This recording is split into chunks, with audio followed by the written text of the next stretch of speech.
So listen to this. Whenever you feel frustrated that your national team manager can get anything right, just think to yourself, at least I'm not English, because some of the things Gareth Southgate does, no one can possibly explain. Look, you know Jamal Musiala, right? The German 21-year-old that may just be the best dribbler on the planet right now, the one with 58 goal contributions over the last 2 seasons. Well, he is not so German. In fact, he played for the English under 15, 16, 17s, 21s, you name it. 23 matches in total while only showing up for Germany twice. Just 4 years ago, the director of Germany's youth program had declared defeat, accepting that Jamal had clearly signaled that he sees his future with the English national team.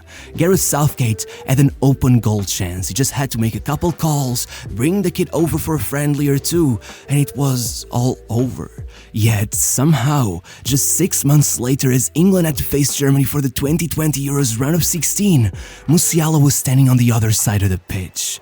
And before you come at me saying that no one could be sure Musiala would turn out to be this good, be real for a second. There have been very few young talents as obviously destined for greatness as this kid. His own dad was a football player back in Nigeria. At the age of 5, he joined his local youth club still back in Germany and broke the 100-goal mark in his first season. In the words of his own academy coach, the kid came out of the womb scoring 5 or 10 goals a match. I mean, back then, he was still so young and naive, his coach's biggest worry was getting him to stop celebrating the other team's goals, and yet, they instantly had to bump him up 2 years because the kids his age stood no chance. Only 2 years after that, his mom brought him with her to England on a 4-month university exchange program, and with the kid being so crazy about football after only a few days failing to find him a team, his parents legitimately walked straight into Southampton's offices, and somehow by the time they came out, the kid had been invited to be in this summer camp type thing the club was organizing. Musiala didn't even speak a single word of English, but even with the likes of Levi Colwill already in that same program, it only took a couple days before everyone realized he was the most talented kid on the block, before his own coach started calling him the special one, and before the scouts got invited over. In fact, according to that same coach, the first time a scout came, it couldn't have gone any better. Jamal scored 6 in the opening 10 minutes, then jokingly started trying to assist every single one of his teammates. By the end of the match, he was very upset that he had missed one of them. A week later, Southampton had already brought him in for a test match, and even then, Musiala proceeded to score more than 10 goals in the space of an hour or so. From there on out, the club's mission was to try and hide the kid long enough to convince him to sign a long-term youth contract, but only a few weeks later, there were Chelsea and Arsenal scouts on the stands. It was all supposed to be just a 4-month stay while his mom got some university work done, and now their phones wouldn't stop ringing. In her own words, "We couldn't believe it. We were simply overwhelmed." When Jamal heard that Chelsea were inviting him to take a tour of their academy, he started crying. For him, it was a huge honor just to be invited. Suddenly, the kid was training at Cobham, only a few pitches away from the likes of Drogba and Lampard. Obviously, Southampton had completely lost the race. He could even find his old coach desperately asking everyone on Facebook how they could convince the kid to sign for them, but before any team had managed to do so, his mom's interchange program was over and now they had to go back to Germany. But really, do you think there was any chance Chelsea was gonna let go of this? Less than a half a year later, the family was already moving permanently to London. As the mom said, it's a step into the unknown. We definitely packed our bags with mixed feelings. You never know how things will turn out, if Jamal will fit in, if he'll like his school. But well, I know it's easy to say now, but I think it all turned out pretty well. Before you knew it, Musiala was traveling all across Europe with the club, either scoring screamers in Poland, taking top scorer awards in Madrid, or at one point, impressing so much in a Belgian tournament that he and his teammates got invited to Downing Street to meet the Prime Minister himself. Remember, this kid was still in primary school at the time. Speaking of which, Musiala was what they call a model pupil, the kind of kid who signed up for any extracurricular he could find. He was in the chess club, he practiced martial arts, and let me say, he was impressively good at them, but of course, he also had to join the school's football team, and that was just kind of hilarious because with him there, they were making it to the final stage of the EFL Kids Cup every year, which is no small feat. Not only were there over 1,000 schools in the running, but whoever made it was partnered with a Premier League club, meaning that on one hand, there are pictures of baby Musiala going around breaking ankles in a full Fulham kit, and on the other, well, the first time he won it, he did it while playing at Anfield, getting handed his top scorer and player of the tournament awards by Jordan Henderson and Dirk Kuyt. And the year after that, it got even funnier. The final was at Wembley, and when Jamal Musiala got there, he looked his PE teacher in the eye, asked him what players had scored hat-tricks at that stadium, and told him, well, I'm gonna score one too. And not only did he go ahead and score 4 instead, but he did it with Gareth Southgate watching him from the stands. In fact, once they won, part of their reward was a training session with him. The man had been aware of Musiala's existence since the time he was 10 years old, and he still managed to fumble the chance to call him up. But regardless, even if Southgate couldn't spot a talent if it smacked him in the face, everyone else seemed well aware that this kid wasn't normal. The day he finished primary school, he got himself a scholarship to Whitgift, an elite private school known for producing some of the best athletes in the country, from rugby world vice-champion Elliot Daly to cricket world champion Jason Roy, as well as a lot of other Chelsea Academy players like Bertrand Traoré, Victor Moses, and most importantly of all, Callum Hudson-Odoi. You'll get what I mean soon. The point is, with 13-year-old Musiala now eligible for a call-up to England, and having just scored 50 goals in a single season with Chelsea's under-15s, I'm guessing they realized he could probably be somewhat useful for their own under-15s, so they called him up, and he scored on his debut. A year later, they called him up again, and he opened their match against the Netherlands by casually scoring a hat-trick in the opening 30 minutes, before celebrating by knee-sliding towards the corner flag alongside his roommate, a little boy named Jude Bellingham, which got them enough attention that the German national team came calling. But the following year, once Musiala actually gave it a try, he went and played 2 matches back in his home country, but as much as he felt honored that they had invited him, he felt like an outcast. England had truly become his home, so he went back. But there was a problem.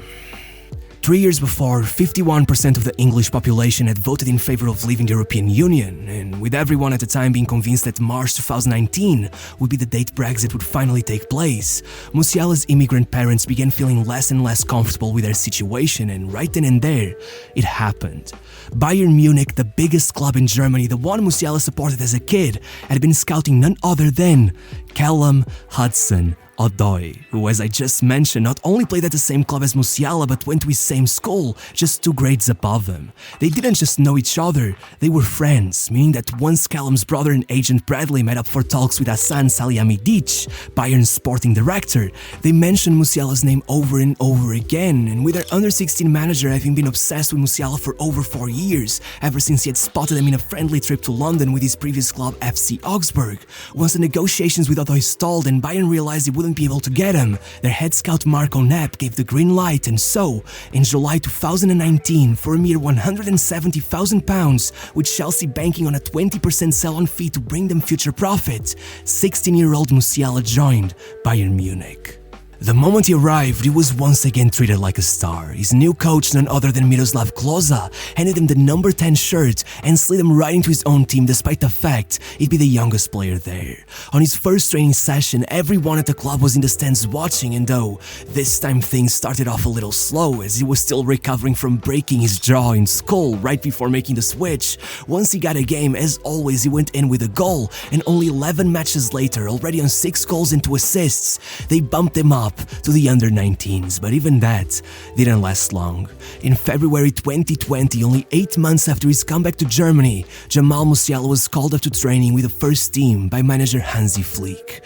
And even with the pandemic coming in between his progress and forcing the league to suspend football for 2 months, by June, in the second-to-last match of the season, Musiala was given his debut.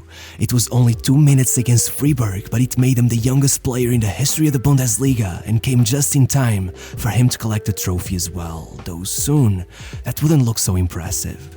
With the pandemic forcing UEFA to delay the Champions League and turn it into a summer tournament, Flick called up Musiala, who then proceeded to sit on the bench for 2 of the matches that led them to the final, collecting a medal once Bayern won the competition.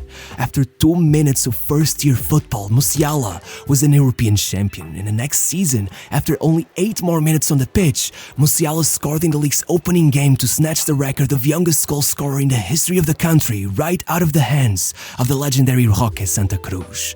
And it was right then that the drama started. No matter how much his German teammates hounded him, telling Musiala over and over again that he should drop England and represent Germany instead, that year he went on to debut for England's under-21s, leading the German Football Association to announce that they had stopped pursuing him, claiming they wished him the best of luck in his sporting career and accepted his decision, which might have been true, except for one man, Joachim Löw. Over the next couple of months, Musiala kept making it harder and harder for Löw to deal with the fact he had just lost a talent like him, and by December, with Bayern already trailing 1 goal behind Leipzig only 25 minutes into the match, Javi Martinez fell to the ground injured and asked to be replaced, to which Hansi Flick decided it was time for Musiala to get more than a quarter of an hour of game time per match, and 10 minutes later, he had smacked one in from outside the box to tie the match and started a play that put Bayern in front as the stadium announcer yelled into the microphone, "I don't believe it." By the end of the match, Löw didn't resist giving Musiala another call, and by February, with the kid coming of age and signing his first professional contract with Bayern, Löw and Bierhoff flew over to Munich to meet with him, and in Musiala's own words, "They were very interested in me personally, wanted to get to know me as a person. I was impressed by how they worked out and analyzed my playing style. In the end, even if it wasn't an easy decision, I just listened to my gut feeling," meaning that, despite insisting that England was still home, Musiala would admit that even then his German wasn't perfect. The same kid who just a few years back had captained his English teammates in a match against Germany had now announced that he would be representing the Bavarians instead. The very next month, he was already debuting in the World Cup qualifiers, becoming the youngest German to play for the national team since Uwe Seeler. Meanwhile, despite the fact that even Nigeria's national team manager had made sure to meet with him that very same year in a last-ditch effort to get him to represent his father's country, when Southgate was asked about it, not only did he admit that the last time he had met with him was way back in the AFL Kids Cup when Musiala was like 10, but he acted like there was nothing he could have done. Thankfully for him, once they did meet in the Euros 3 months later, England managed to take the win, but well, Musiala only played 1 minute in that match, which clearly wasn't gonna be happening for much longer.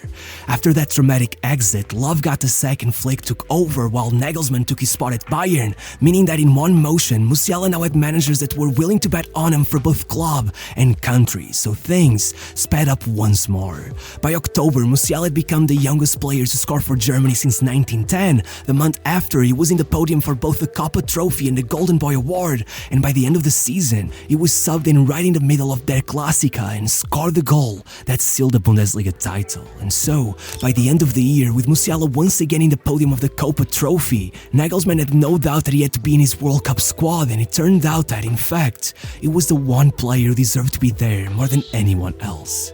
After Germany shocked the world by going in with a defeat to Japan, Musiala showed up against Spain, assisting Germany's only goal and completing a tournament record 9 dribbles in a single match, precisely while going up against Gavi and Pedri, the 2 players that had beat him to the Golden Boy Award, leading Ballon d'Or winner Lothar Matthäus to claim in an international broadcast that Musiala can be the Messi of the future, which looked almost like foreshadowing when in the very next match, the 19-year-old dropped the second greatest dribbling performance in the history of the World Cup, creating 3 chances, hitting the post twice, but above all, allowing his Nigerian ancestry to kick in and getting within 2 dribbles of breaking JJ Okocha's all-time record for the most completed in a single match. For some perspective, once the group stage was done, he had completed twice as many dribbles as Messi, matter of fact, almost twice as many as any other player in the tournament. No wonder everyone on Twitter was raving about him, comparing him to Messi once more. Had Germany not gotten knocked out, I think Enzo Fernandez would have stood no chance going up against Musiala for the Young Player of the Tournament award. He had outperformed everyone so much, the FA voted the 19-year-old as the national team's Player of the Year, and by a huge margin. Regardless, if that wasn't enough, then Musiala brought his game to a whole new level, dropping a perfectly balanced 16 goals and 16 assists in just 3,000 minutes, closing out his year by scoring an 89th minute match winner in the very last match of the season to snatch the title right out of the hands of rivals Dortmund and his old friend Jude Bellingham, as they were already celebrating the title with the fans. It was one of the most legendary endings to a season in the history of European football, and Musiala was front and center, but even though that earned him a nomination to the Ballon d'Or, he still lost out on the Golden Boy once again, this time to Jude Bellingham. But now, 6 months later, with England struggling at the Euros, Musiala has scored in every match so far and is partnered up with Florian Wirtz to make Germany, at the eyes of some, the favourites to take the title. And I can already see him taking the Player of the Tournament award with Bellingham watching from home. And one thing is sure, choosing Germany over England is looking like a better decision each and every day.